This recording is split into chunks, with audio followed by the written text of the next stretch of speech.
Satisfaction की limit जरूर fix कर लो। जैसे आप हैं जिंदगी में, हम करना क्या चाहते हैं, उसको अचीव करने के बाद में जो आपके पास समय बचता है वो समाज को दे दें।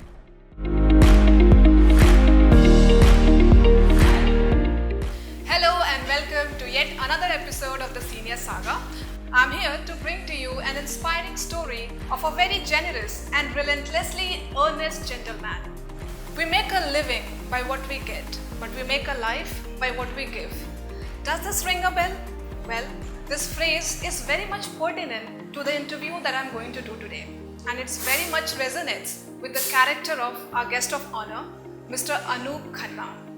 So today I happen to be in front of this place called Dadi Ki Rasoi. This place actually serves food to the underprivileged people of the society at a dirt cheap price.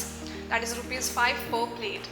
The food is very healthy, very hygienic and indeed very delectable.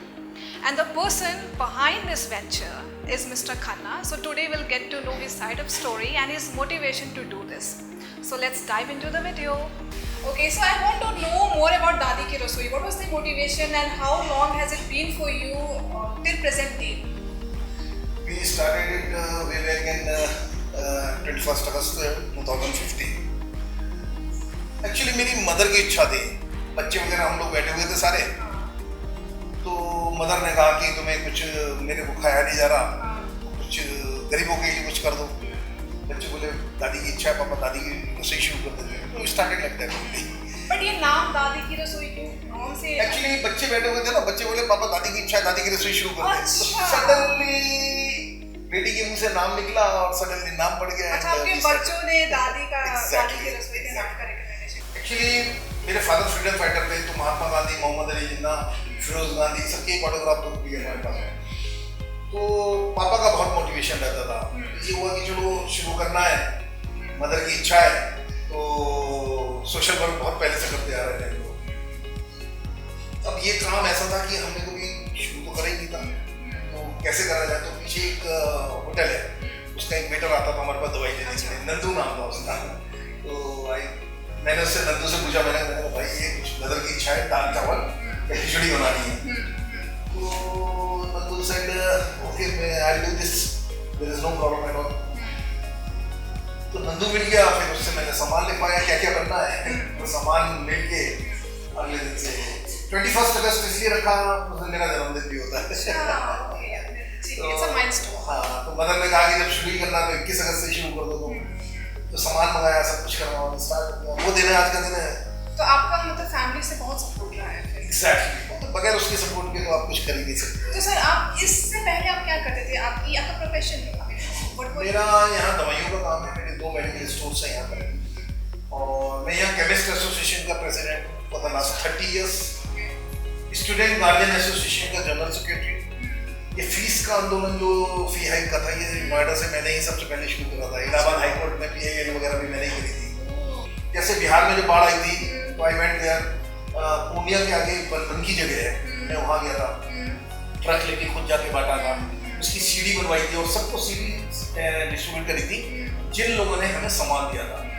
तो वो milestone हो गया, लोगों को लगा ये बड़ी अच्छी ट्रांसपेरेंसी के साथ में काम करते हैं, कहीं जाते हैं। जैसे केदारनाथ हादसा हुआ था, 16 की नाइट को हुआ था, 20 तारीख को हम लोग वहाँ पहुँच चुके थे। नॉट बिलीव, एक दिन के नोटिस पे हमने बताया कि हम जा रहे हैं। अच्छा हाँ, हम लोग किसी से कोई पैसा नहीं मांगते। हमने अपनी वेबसाइट पे लिखा हुआ है दान हमेशा चल के देना चाहिए, मांगी भी जाती है। Donation should come from your heart, we don't ask. ये हमारी वेबसाइट पे लिखा हुआ है। पहला काम नहीं है, इससे पहले फॉर द लास्ट 30 इयर्स कुछ ना कुछ हम लोग अपने अलग-अलग फील्ड्स में चैरिटेबल वर्क करते रहे हैं। बस ये था कि वो अल्टीमेट गोल तक नहीं पहुंचता था। जब से ये शुरू करा है तो यहाँ से निकलने का मौका नहीं मिलता, तो ये आपके दिल के बहुत हाँ, बस इसमें ये आप बिल्कुल सही कह रहे हैं, दिल के करीब होता चला गया। होता इसलिए गया कि बेटी भी शादी कर दी थी, बेटा मेरा विदेश में सेटल है सिंगापुर में, तो यहाँ पर रहकर एक तरह से फैमिली हो गई है, मन भी लग जाता है। और मेरी जैसी नेचर में ना, पार्क में बैठ के मैं अपना समय नहीं खराब कर सकता। कुछ करो। अब मैं आपसे भी कहता हूँ, आपसे भी कहता हूँ, जिंदगी में अगर हमने 60-65 साल कहीं लगाए हैं, एक्सपीरियंस लिया है, उसे मैं पार्क में बैठ के खराब नहीं करूँगा। उसे मैं एक्सपीरियंस को शेयर जरूर करूँगा। वो मौका कब आता है जब आपकी बच्चों की शादियाँ हो जाए, मकान बन जाए, दुकान बन जाए, अपनी जिम्मेदारी पूरी कर लिया। इसके लिए मतलब सब कुछ भगवान ने दे रखा है, तो आप समाज के लिए कुछ ना कुछ करिए, वरना वो संस्कार जो है ना, एक कम्युनिकेशन गैप हो जाएगा, हम आपको कुछ नहीं दे पाएंगे।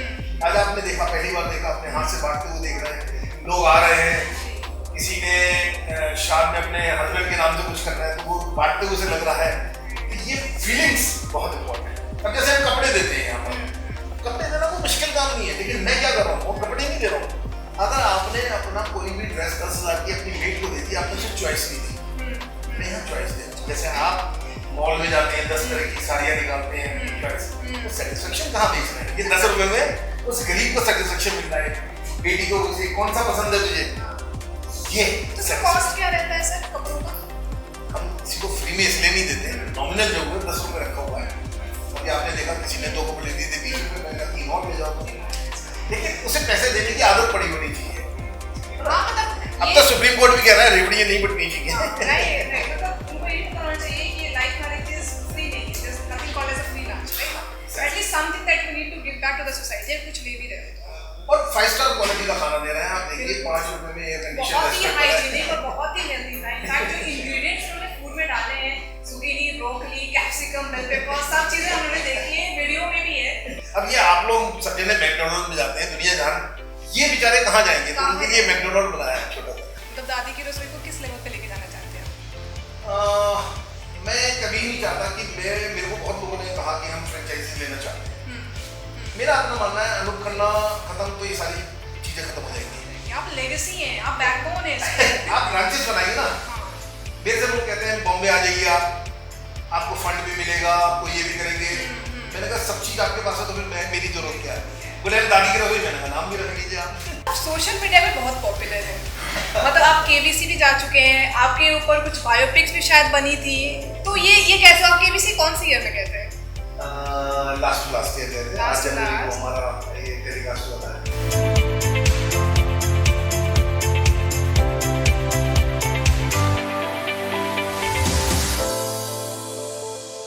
तो सर वो बायोपिक के बारे में भी आप प्लीज बताएं, क्या है वो, कब बन रही है, बन चुकी है, कहाँ देख सकते हैं? शूटिंग चल रही है उसकी, शक्ति कपूर जी मेरा रोल कर रहे हैं उसमें, और शक्ति कपूर जी आए थे यहाँ पर, उन्होंने पूरा शूट करा था, और वो मेरे ख्याल 1-2 महीने में रियली एडिटिंग लेवल पे है वो।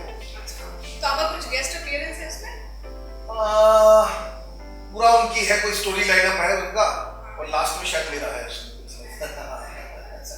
लोग कहते हैं आपको कैसा लग रहा है, जैसा आप भी पूछ रहे हैं कैसा लगा आपके बीसी में, मैं नहीं कहूँ, ये मेरा काम है। अगर मेरी जगह आप कर रहे हो तो आपको बुलाया जाएगा, काम राष्ट्रपति जी ने राष्ट्रपति को बुलाया था, या वहाँ में तो बेसिकली वो चीजें काम होता है।